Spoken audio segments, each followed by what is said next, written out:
OpenAI just launched a new large language model. It's not GPT-5, it's a GPT 3.5 killer. The new model is called GPT-4o Mini, and this is actually huge news. The model is very smart. It scores 82 on the MMLU benchmark versus GPT-4o's 88.7 score, and a massive jump over GPT 3.5 Turbo's 70 score. Not only is this model a lot smarter than GPT 3.5, it's a fraction of the cost. It's priced at 15 cents per million input tokens and 60 cents per million output tokens, an order of magnitude more affordable than previous frontier models, and more than 60% cheaper than GPT 3.5 Turbo. It supports 128K context and it has 16K output tokens.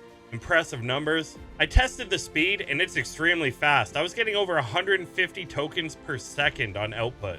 So to sum it up, this model is very smart and capable, extremely low cost, and fast. The applications are endless. Perfect for agents, classification of data. A ton of tasks previously couldn't be done with AI due to cost constraints, but this completely changes everything. It's already available to try on ChatGPT and using OpenAI's API, so I would check it out. I find it's just as capable as 4o on majority of tasks. Like and follow for more AI.